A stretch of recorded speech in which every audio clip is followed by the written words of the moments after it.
Hello again everyone, and welcome once again to Stitch Bliss Corner. Hello to all my subscribers. If you're here for the first time, that's great. It's nice to see you. I'm going to start this video with an opinion. Don't judge a book by its cover. Now, my outer casing is a 64-year-old person, but inside my head I'm 21, or maybe a bit more, and I'm just a bit concerned about how people can judge people by their age. This is not good as far as I'm concerned, because when I was, in the 70s, I used to ride around on a motorbike in a pair of white overalls with women's lip sewn onto my overalls.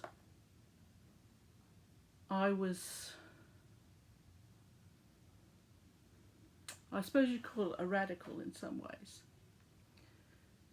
And it's people of that time that has made life easier for women today. Just as the suffragettes and people like that made it easier for my generation. And just because someone is old on the outside doesn't mean that their thoughts are just as revolutionary or fresh or innovative as someone much younger. Indeed, I've met some young people, only some, that, I don't know, they're ready for the rocking chair nearly. So I'm just, I don't know, I just got a bee in my bonnet about it today, because with age does come wisdom, that's true. And I think that some people, younger people, think that if you're more conservative in your views, that you've always been that way. Well, that's not correct. I do have some conservative views about certain values, values that to me are fundamental, that seem to be, I don't know, an option these days, that I still hold dear to myself as a person. There are certain things that I won't do, but if someone else does them, that's their business. But in my life, I have my own set of standards, and I just won't be around anyone who doesn't have those.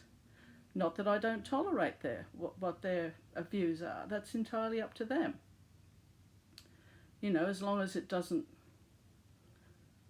impact on me in any significant way, that's entirely up to them, what they do or don't do. So I think I'm just saying that, if you go into a shop and you buy a book and you look at the cover and you think, wow, this is going to be really something. And then you read it and you think, that was very disappointing book, but the cover was good. You can't judge a book by its cover. And I found here a very interesting thing that I put away, and I brought it out today. My hand went straight to it, so there must be a good reason for it. So I'm going to read it to you. And it says, Beautiful Women's Month. Age 3. She looks at herself and sees a queen. Age 8. She looks at herself and sees Cinderella. Age 15. She looks at herself and sees an ugly sister, in brackets, Mum, I can't go to school looking like this, end of brackets. Age 20. She looks at herself and sees too fat, too thin, too short, too tall, too straight, too curly, but decides she's going out anyway. Age 30. She looks at herself and sees too fat, too thin, too short, too tall, too straight, too curly, but decides she doesn't have time to fix it, so she's going out anyway. Age 40. She looks at herself and sees clean and goes out anyway. Age 50. She looks at herself and sees I am and goes wherever she wants to go. Age 60. She looks at herself and reminds herself of all the people who can't even see themselves in the mirror anymore. Goes out and conquers the world. Age 70. She looks at herself and sees wisdom, laughter and ability. Goes out and enjoys life. Aged 80. She doesn't bother to look, just puts on a purple hat and goes out to have fun. So, that's the end of my little rant. Now I'm going to do some shout outs now. And I'm going to shout out to Vonna. Not that Vonna needs a shout out, because just about everyone that mentions her with great respect and with great affection, because Vonna is that sort of person. You know, I mean, you don't have to actually meet her in the flesh to know what a jewel that woman is. And she's made a video recently and said that she has received a rosary from some friends that the Pope has blessed. And it means so much to her. And I just think that's wonderful. I mean, what a gift. What a gift to have. And who is more deserving than Vonna? So, just an extra little tribute from me, Vonna, for all that you do and all that you will be doing. Excelsior, onwards and upwards for you. Now, the other one that I was going to mention is Pyrex stitches.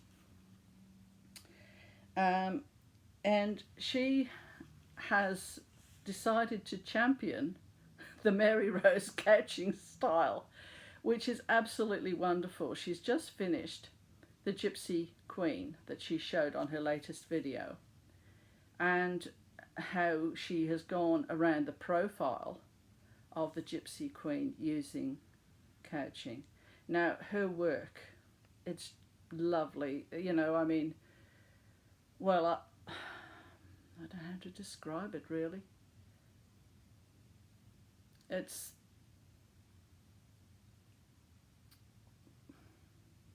very eye-catching.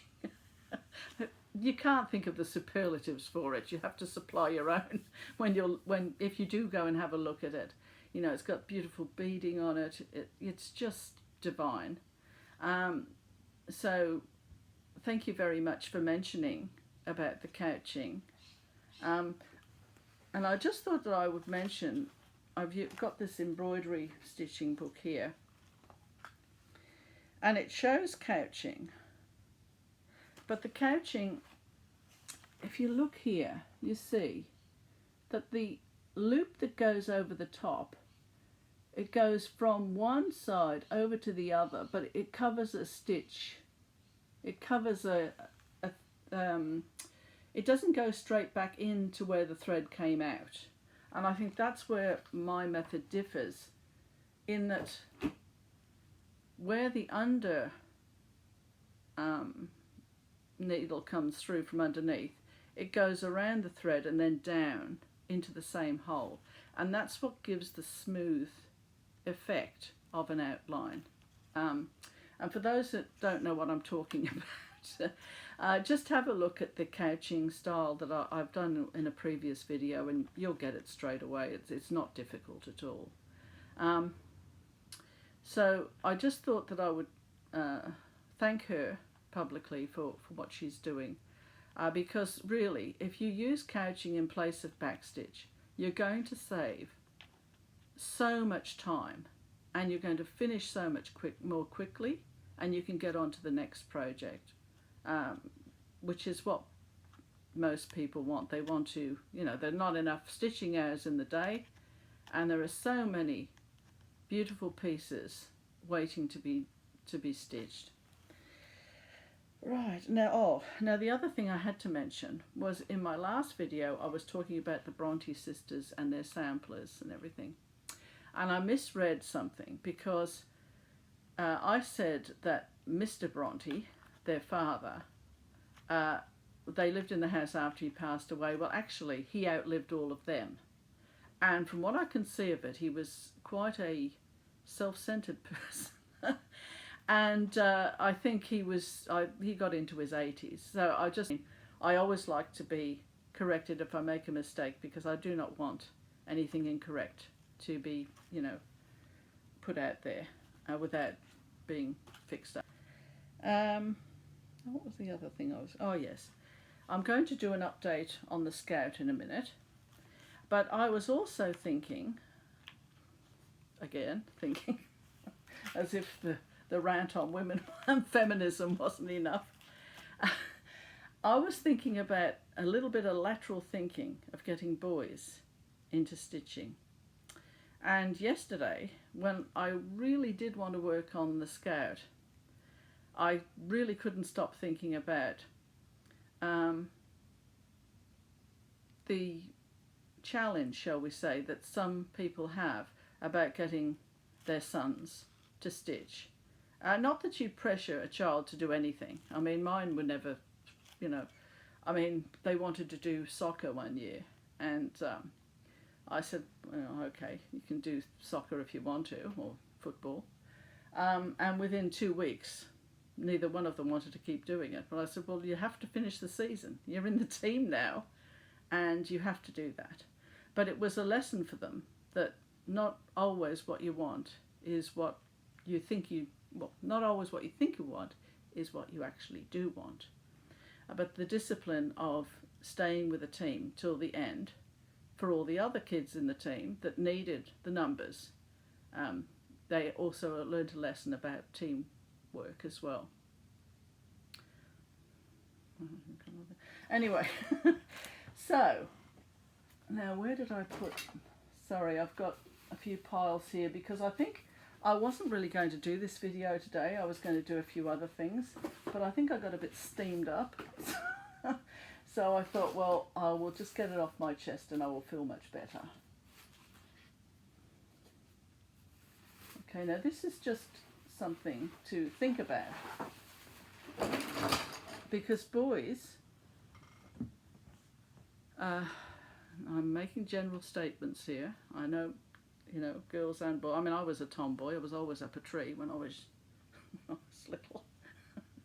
So I do realise that there are variations. But I just did this.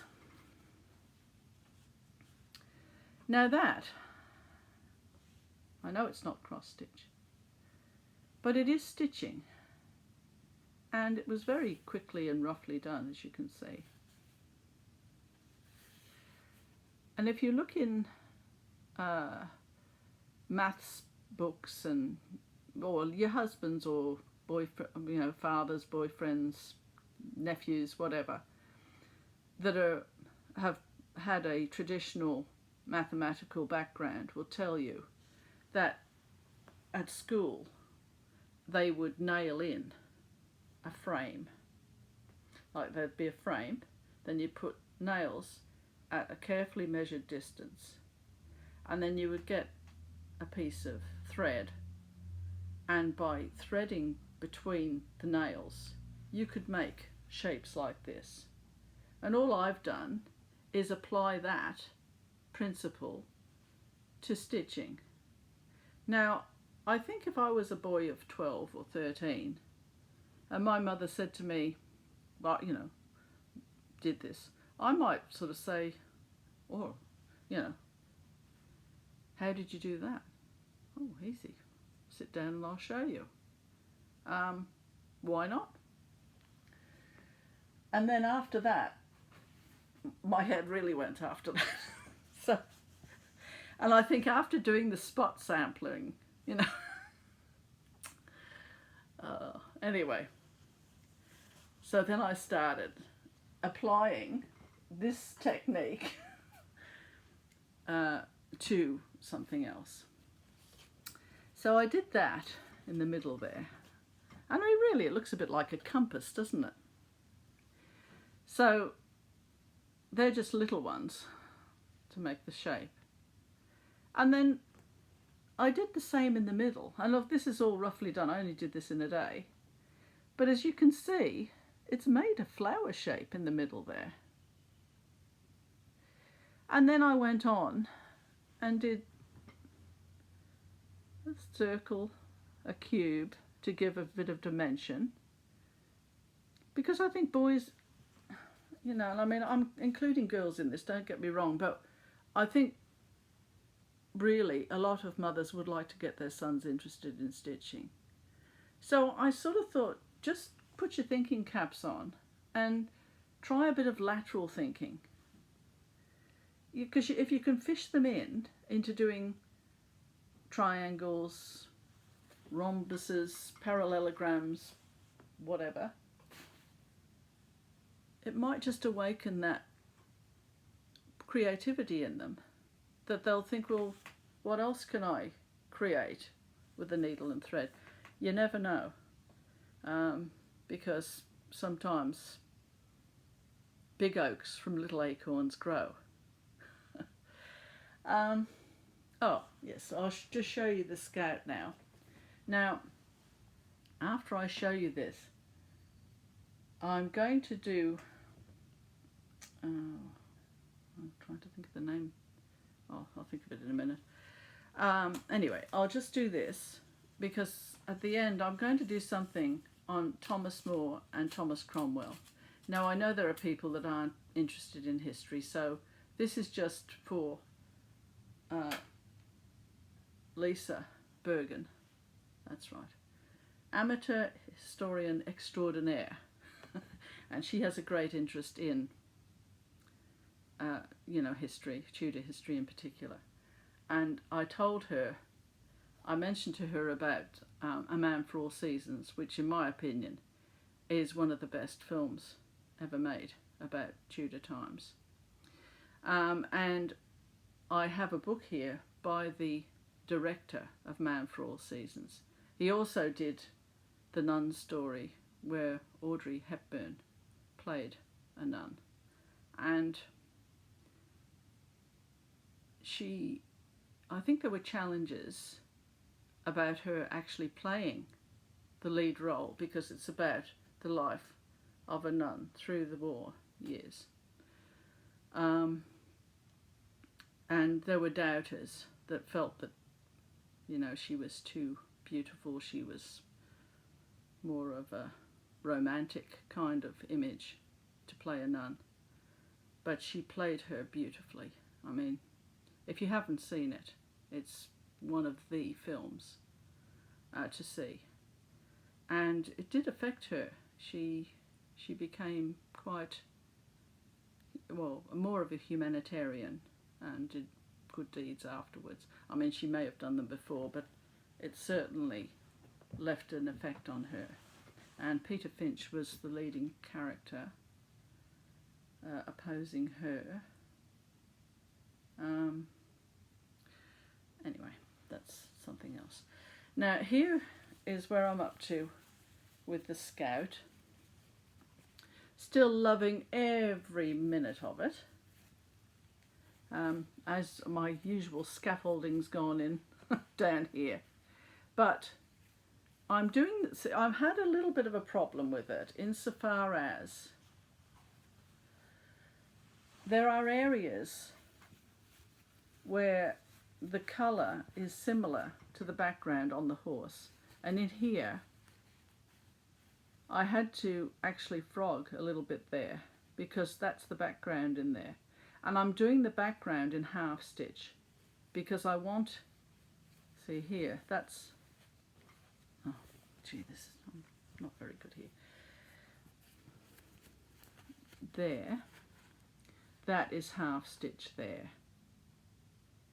And because I want that to be in the distance, which it will show better in the distance when I get more of the background in. I don't really have a picture, but you have seen him before. So I'm making strides there, and it's one of those ones that you want to get finished, but at the same time, the closer you get to finishing, you sort of think, oh, do I really want to finish because I'm enjoying it so much? Oh, crazy. Right, so that's where I'm up to with the Scout. And now, Lisa, I'm going on to this book. Fred Zinnemann, An Autobiography. And I'm just comparing the Wolf Hall with A Man for All Seasons purely because Wolf Hall concentrates, that's the BBC series of 6 episodes, it concentrates on Thomas Cromwell, the man, the family man, and what made him tick, and his interactions with Henry and with Anne Boleyn and members of the court. And he's dealt with very sympathetically in that series. But Thomas More is not dealt with in that way. He's more the villain of the piece in some ways. He's portrayed as a religious zealot that used to flog people who didn't agree with his. He thought he was saving their souls by punishing them and making them repent and come back to faith as he saw it. Now, in A Man for All Seasons, it's quite different. It's Thomas Cromwell that is the villain of the piece, and Thomas More is the more saintly one. And I think what I like about these two opposing opinions is that they both have value in their own way, and it's left up to you to decide in the end. Probably, given the times and everything else, they were both a little bit right. Both Fred Zinnemann's interpretation, or actually it was Bolt who wrote the play, the screenplay for Fred Zinnemann, for the A Man for All Seasons, and Hilary Mantel did the book for the series Wolf Hall. But both of these writers,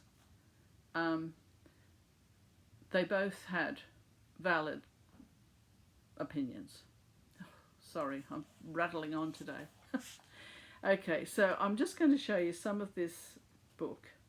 It just talks about his life and everything else. Now, what have I got here? Yes.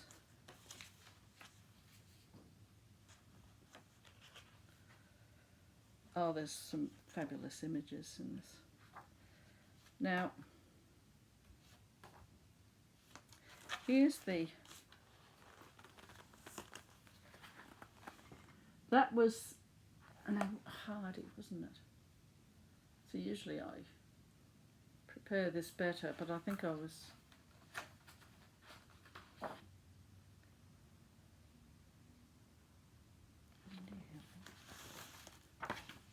Robert Shaw, that's it, sorry. Robert Shaw played Henry, and he did a very good job. You know, he was big, he was swaggering and larger than life. And then we have Paul Schofield, who played Thomas More, and by coincidence he was the one that played opposite Violette in To Carve Her Name with Pride, that film that I mentioned in an earlier video. Now here is Vanessa Redgrave, and the Fred Zinnemann, what she was playing Anne Boleyn. She was only on screen for about 30 seconds, but he wanted someone that would convey the reason why Henry was smitten, and she was given special permission to appear in it because she was in another film at the time. Anyway, so it says, as far as Columbia was concerned, this was a very modest in the box office sense, and totally unpromising project. It had many counts against it. Nobody wants to see a costume movie. Very little action, let alone violence. No sex, no overt love story, and most importantly, no stars. In fact, hardly any actors that the US public had ever heard of. No wonder the budget was tiny, and no attention was paid to us by the front office during shooting. This is, of course, always a blessing. Mike Frankovic, usually enormously helpful, was snowed under by the production of Casino Royale, a very big picture. Fortunately, he assigned Bill Graff as executive producer, the man who made it possible for us to open the film in New York just 7 months after we started shooting. Owing to the extraordinary caliber of the crew and the actors and the way they worked together, this was in every way the easiest film I've ever made. But in an eerie manner, Providence also seemed to take a hand. The Duke of Norfolk was to ride through a snowy landscape to see the dying Cardinal Wolsey. It was now mid-April, and all England was free of snow. Undaunted, Bill Graff and Bill Kirby rented 2 enormous trucks full of styrofoam, the sort used by airports for firefighting, to be spread on the location. Hardly had we arrived there late in the evening when, lo and behold, snow started to fall. It snowed all night, and at dawn the hills looked sparkling white. The styrofoam trucks stayed where they were. Stranger still, just after we had finished shooting and I had said cut for the last time, the sun came out and all the snow melted in less than half an hour, as if on cue. Another incident, in the course of a scene played by Paul Schofield and Robert Shaw in Moore's Garden, the king was to grow angry as he spoke a certain line. A sudden violent gust of wind shook the trees as if on cue. The sudden wind sprang up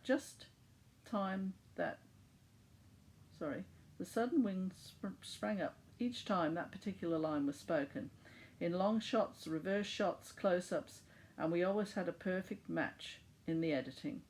We had exactly the kind of weather we wanted all the way through shooting, but on the last day, just when I had finally said it's a wrap, rain started and fell for weeks afterwards. And that's Wendy Helia, who was a wonderful wife of Thomas More. She played a very good role there.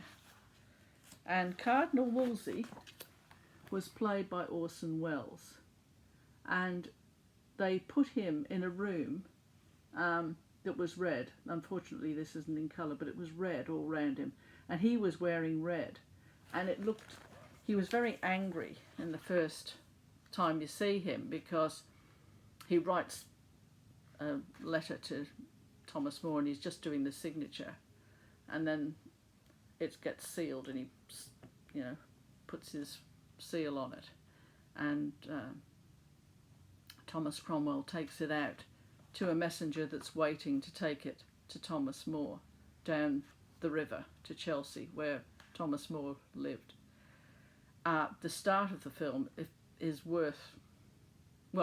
one of the best starts to a film I've ever seen. And Orson Welles, he almost looks as though he's ready to explode with the red background and this big red cardinal's outfit on as well. It's really something to see. And then there's another. You can see some of the shorts on the internet, actually. If you just put A Man for All Seasons, there are some clips from the film. And there's one clip where Henry's boat is coming down the river. He's coming to see Thomas More at Chelsea. And you just see the ripples in the water first, and then it comes into focus, the prow of his boat. And then this bit's chopped off at the end, but this is what happens. He jumps in off the boat, Henry, onto the mud, and he sinks into his ankles. And of course all the nobles are standing on the boat looking to see what's going to happen next. And Henry just starts to laugh, ha ha ha ha, and then they all get out and it's mud splattering everywhere. It really is, and there he is walking up from the boat to Thomas More's house. And there's a beautiful back view of Thomas More, who's been summoned to see Cardinal Wolsey.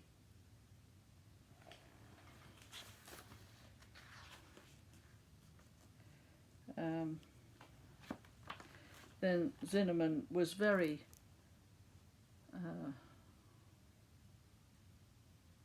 well, he lauded the role that Paul Schofield played. He said the third day, when Schofield made his speech about the majesty of the law, they were suddenly mesmerised by the magic of those words, and they remained that way throughout the rest of the filming. So totally did Paul convey the scope of Moore's character that for months afterwards I couldn't help but look at him in awe, as a saint rather than an actor. Robert Shaw, an enormously talented actor, whose death was sadly premature, was young Henry VIII, brilliantly projecting the moody quality of the man.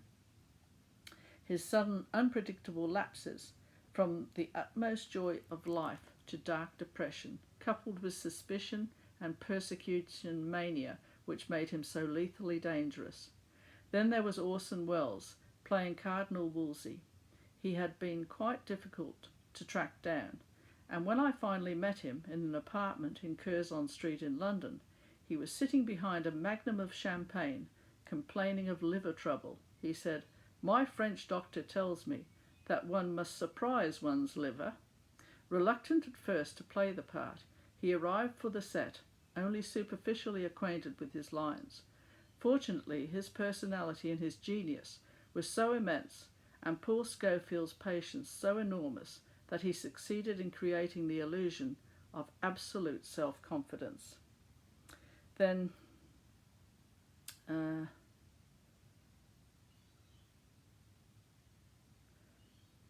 and then he mentioned Wendy Hiller, the one that played Moore's wife. I had an obsession about having Wendy Hiller play Moore's wife. She is an extraordinary actress, particularly marvellous at doing a slow burn. The slowly growing anger and indignation and failure to understand why Moore, by refusing to submit to the king's wishes, is placing himself in deadly peril. And then John Hurt, he plays Richard Rich, who is the assistant of Thomas Cromwell. At the time, John Hurt was an unknown actor who had never played in a film. We were drawing uncomfortably close to the shooting date, and still had not found anyone to play the character, until I happened to see John in Little Malcolm and his struggle against the eunuchs. I knew he was our man. When I saw what explosive nervous energy he was capable of, time would not permit making a test, so I gambled and cast him regardless. How fortunate we were. And then finally, there's the part about Vanessa Redgrave I was saying. Finally, there was Vanessa Redgrave, who did a brief walk-on as Anne Boleyn. Her name is not to be found on the screen credits. She had originally agreed to play Moore's daughter, Margaret, but then she arrived one day very upset. She had been offered the lead in a new stage play, The Prime of Miss Jean Brodie. Could she be released? It seemed impossible to say no. Luckily, we found that the marvellous Susanna York was available and saved the situation. Yes, Susanna York played Thomas More's daughter beautifully. And Vanessa got her short time in the film, but only 30 seconds, and she didn't have a credit for that. But Vanessa Redgrave went on, actually, to play Mary Queen of Scots. Yes, in the film Mary Queen of Scots. And I think she certainly had the stature for it, because she's tall. And that wasn't a bad film either. It was quite well done, actually, now that I think about it. Right. Well, I think that's all I have to say today. I think, as I say, I'm a little bit at 6s and 7s, and I'm not quite sure why I got so bothered about sweeping judgments of older people. But I suppose it doesn't really occur to anyone under 50 or whatever that their outer casing is heading the same way as mine has. And when inside your head you're one thing, but the outside of you says something else, it can be a bit annoying, you know. But most of the time I'm fine with it. It's only if I sit and think about, someone might have said something and I sort of think, well, no, that's not necessarily so. Anyway, thank you very much for your company. I'm working on a few different things for future videos. Like you, I never know what's coming next anyway in any of my videos. So, we all go on a roller coaster together. I can't even steer the thing, let alone drive one. So, thank you very much for your company, and I'll see you again next time at Stitch Bliss Corner. Bye for now.